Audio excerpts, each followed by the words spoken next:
What's beyond us? Just us, Buddha's truth. Part 1. Beyond Self, the Limitless Mind. Step outside on a clear night and look at the sky. Stars spread out, more than you can count. You might feel small, but also part of something bigger. Or sit by a window and hear the wind move through the trees. A calm feeling creeps in, like you're not on your own. The Buddha pointed to this, not as something out there, but as what's in your mind and how it touches everything else. His teachings aren't tricky. They're about seeing what's already around you. He talked about a kind of knowing that's not like our usual thinking. In Pali, his old language, it's called Vijnanam Anidasanam, which means a clear awareness that doesn't grab onto anything. Your everyday mind is always busy, naming, sorting. That's a horn honking. I'm hungry. It's like a table piled with stuff. This awareness is different. It's the empty table underneath, just watching what comes and goes. It doesn't stick to sounds or thoughts. It knows they're there and lets them pass. One day, a man named Kavada sat with the Buddha. They were under a tree, the ground dry beneath them. Kavada rubbed his chin and asked, "Where do earth, water, fire, and air go when they're done?" The Buddha's voice was steady. "They don't land in this awareness," he said.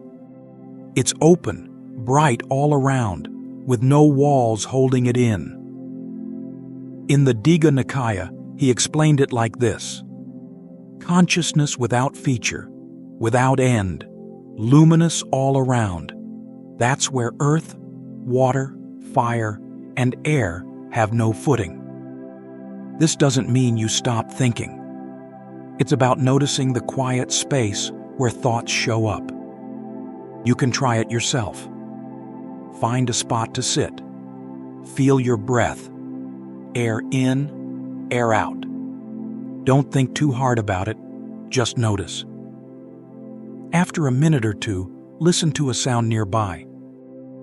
Maybe a dog barking or leaves rustling. Don't give it a name. Hear it, then let it drift away. What stays? That quiet knowing, even for a moment, is what he was getting at. Or stand by a door and feel the air on your skin. Don't call it cold or warm, just feel it. That's the start of seeing this open awareness. This ties into another thing the Buddha taught. Nothing stands by itself. He called it paticca samuppada, meaning everything depends on something else. He sat with King Pasenadi once, near a low table. The king picked up some rice and said, "How's this mine if I didn't make it?"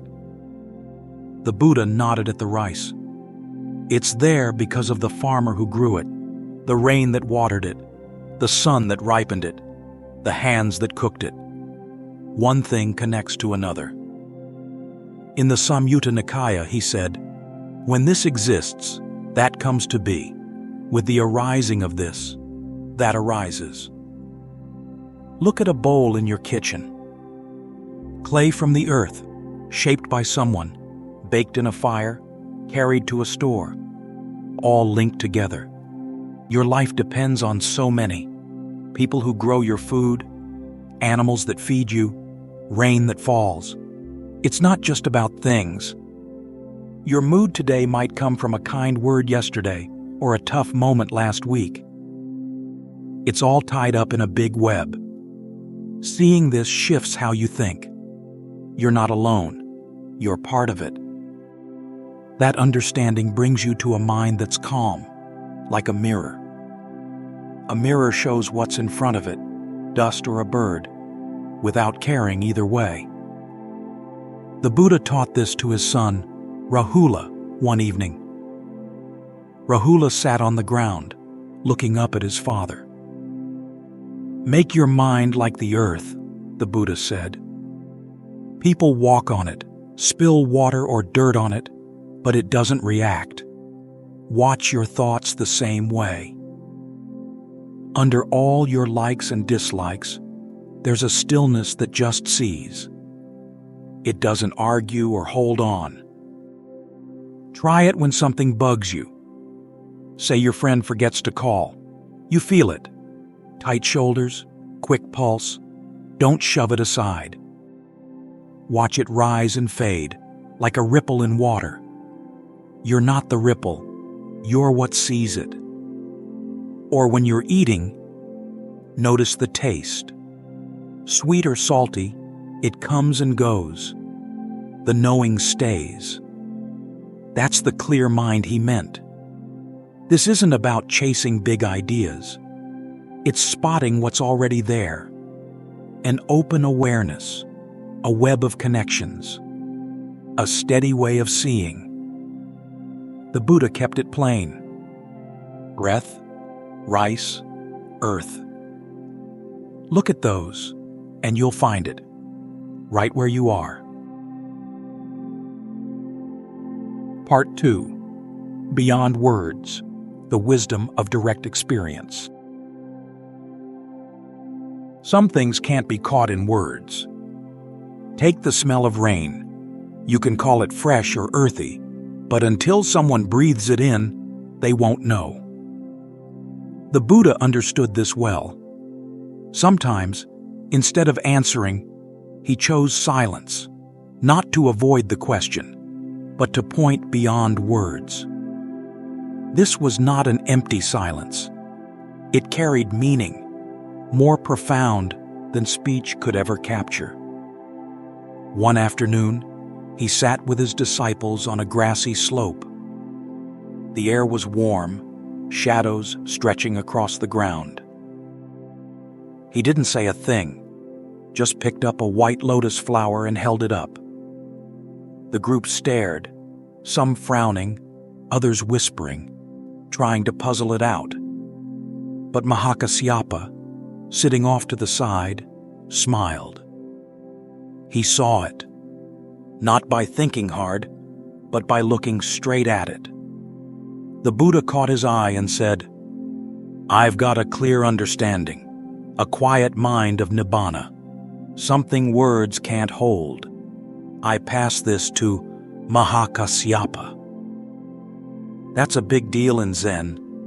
It means truth isn't in explanations. It's in seeing it right there. Try it. Sit still for a minute. Don't talk or plan. Let the quiet settle. What shows up when your mind stops running?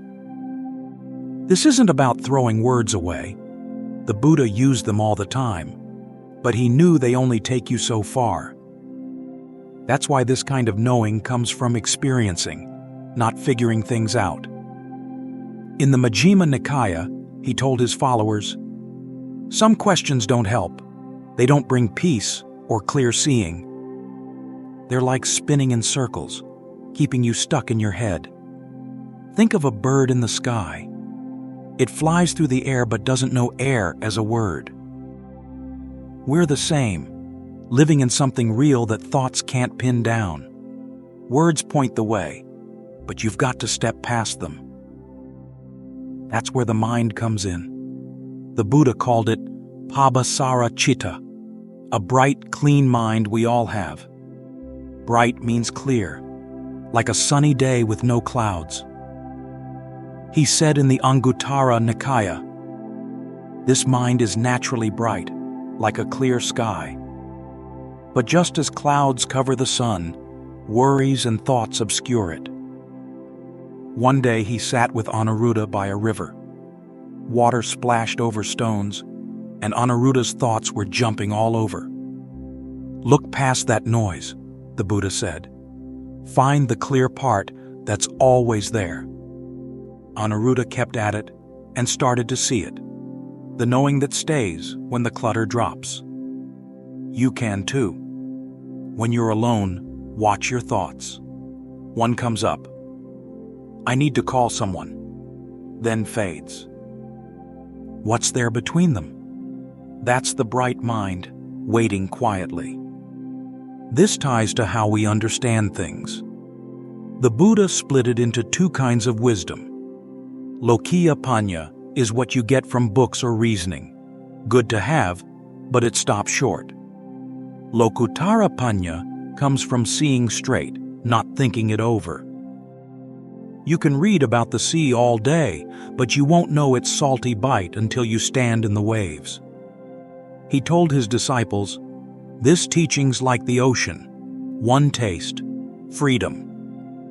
It's not about stacking up ideas. It's about dropping them to see what's real. There was a monk who couldn't get it. He chewed on the Buddha's words for weeks, getting nowhere. Then one morning, he sat by a stream, washing his feet. Water ran cool over his skin, and he stopped chasing answers. Right then, it hit him. Not in his head, but in that moment of feeling it all. You can try this yourself. When you eat, just eat. Taste the food, feel the spoon. Don't call it anything.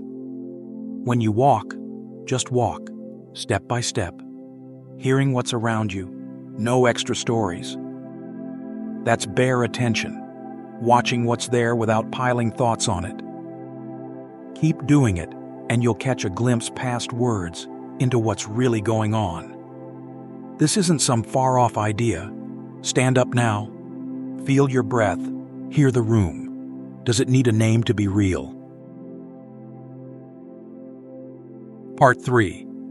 Living the All, the Buddha's Path of Presence. Life flows without pause. Moments of ease shift into strain, then back again. How do we remain steady through it all? The Buddha's path was never about grasping at abstract theories. He turned away from endless debates about unseen realms, choosing instead to focus on what is immediate, what we can perceive directly. In the Sabba Sutta, he spoke of the All, a term that in Pali, Sabba, refers to everything we can experience. He said, "The All is this: eyes and what they see, ears and what they hear, nose and smells, tongue and tastes, body and touch, mind and thoughts. Nothing more, nothing less. Beyond this, nothing can truly be known. It is a complete turning toward what is here, now." One afternoon, as the wind stirred the dry earth, Malunkyaputta sat before the Buddha, restless with questions. Is the world eternal? Is my soul the same as my body? His voice was edged with unease. The Buddha remained still, his face calm in the shifting air. "These questions lead nowhere," he said. "Stay with what is, the bird above, the ground beneath your feet."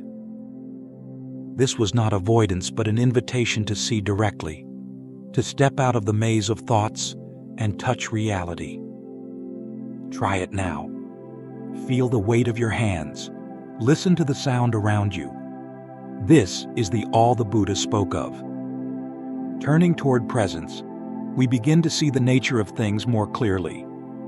And in that clarity, three qualities naturally emerge: emptiness, signlessness, and wishlessness. They are not separate ideas, but interwoven ways of seeing. Each one reveals something about the way things truly are. Emptiness, sunyata, is the insight that nothing holds a fixed core. The Dhammapada says, "All conditioned things are empty, of permanence, of standing alone." This is not a denial of life, but an opening to its fluid nature. Look at your shirt. Threads from plants, woven by hands, softened by time. It is not a single thing, but a web of causes and conditions. When we see this, attachment loosens. We realize even the self is not a solid, unchanging entity, but a flow. Body, thoughts, emotions, all shifting moment by moment. Signlessness, animitta, is the dropping of labels.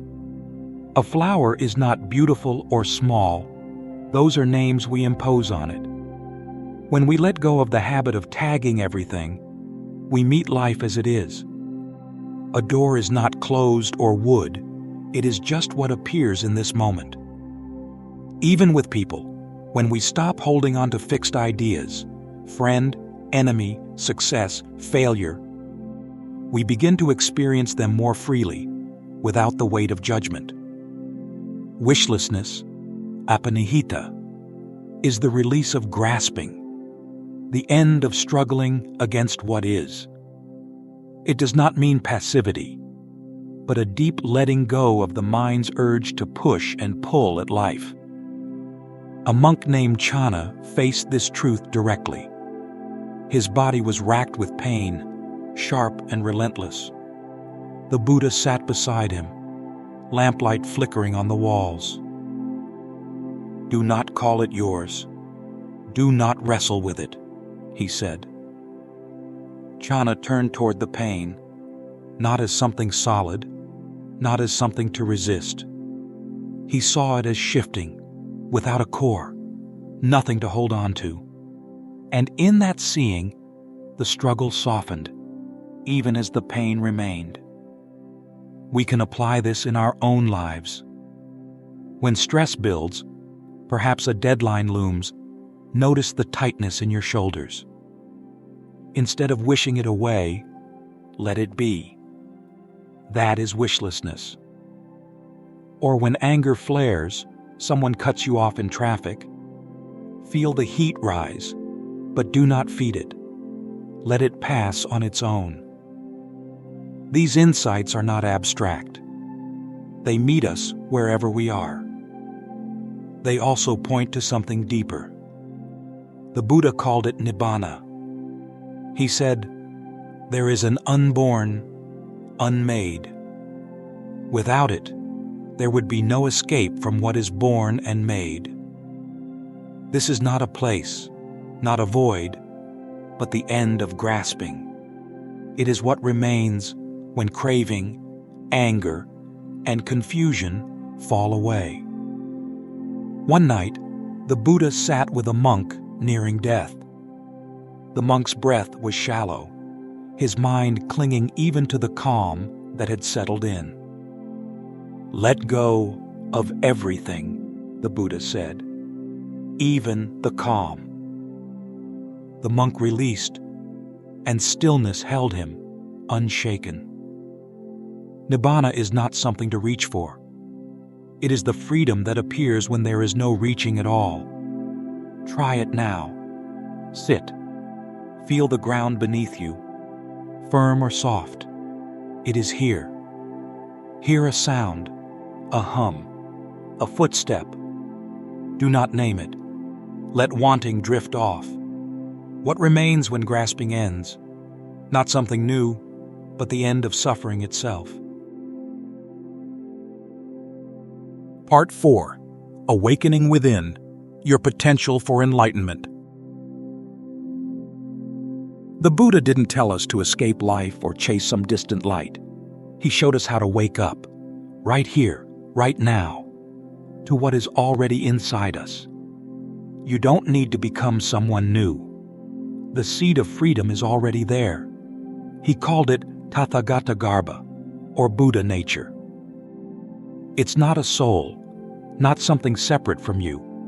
It's the potential to see clearly, alive in everyone. Imagine gold buried under dirt. The dirt is thick, anger, fear, doubt, but it never changes the gold beneath. The Tathagata Garbha Sutra says, "All beings carry this seed, steady and pure, even through their struggles." It's never lost, never missing, only hidden. One day, the Buddha met Sunita, a street sweeper covered in dust. People walked past without looking, seeing only his rags. But the Buddha stopped. His gaze met Sunita's, steady and kind. "Come with me," he said. With those simple words, he made Sunita a monk, cutting through the rules of who was worthy. Sunita didn't become someone else. He simply saw what had been inside him all along. That same seed is in you, no matter where you stand. This understanding changes everything. Your mistakes, your past, your fears, they are just dirt, not the gold beneath. The same is true for others. When someone is unkind, it's easy to judge. But they carry the same seed too, hidden under their struggles. We are not separate. We are connected, like roots of the same tree. Because this seed is in everyone, any path can bring it to light. The Buddha said his teaching has one taste. He explained, "The ocean has one taste, salt. My path has one taste, freedom from suffering." Some meditate in silence. Some chant. Some work hard with their hands. The paths look different, but they all lead to the same peace. His disciples proved this. Sariputta was a thinker, always questioning. Sopaka was a fisherman, pulling nets with rough hands. They followed different roads, one through deep thought, one through daily labor, but both found the same truth. Or take Kema, a woman carrying water under the hot sun. One evening, she heard the Buddha's voice near the river. She didn't try to understand every word. She just listened, and something inside her woke up. The truth is simple, however you reach it. Look at someone whose path seems different from yours. Maybe their way looks strange. Maybe they struggle in ways you don't understand. But beneath it all, they are searching for the same freedom. The Buddha didn't hide away after waking up. He walked among people, feeling the same sun, the same wind, the same dust. He was free, not by running away from life, but by moving through it without clinging. The Diamond Sutra says, "All things are like dreams, bubbles, flashes, here, then gone." Life isn't empty. It just moves, always changing, and holding on too tightly only brings suffering. One day, someone asked the Buddha, "Are you a god? A man?" He smiled and answered, "I am awake." That's the heart of it. Not becoming something else, but simply seeing clearly. You can do this too. It's not about forcing yourself to feel a certain way. It's about noticing, right here, right now, when you're making a choice, helping a friend or taking time to rest. Don't just ask, "What's best for me?" Ask, "What fits the whole?" Your needs matter, but they are part of something bigger. Stand in a busy street. Hear the voices, the footsteps, the hum of life around you. You are not separate from it. You are moving within it, free to breathe, free to flow. Try this now. Pick up a stone, smooth or rough, heavy or light. Feel it. See that it is here, but not yours to keep. Hear a sound, a voice, a bird, the wind. Let it come, let it go. Make a small choice. Drink tea or water. And choose without overthinking. Notice the pull inside you, then let it go. That's the dirt falling away. That's the gold shining through. The chance to wake up is always here. You don't have to search for it. Just see it. Just begin.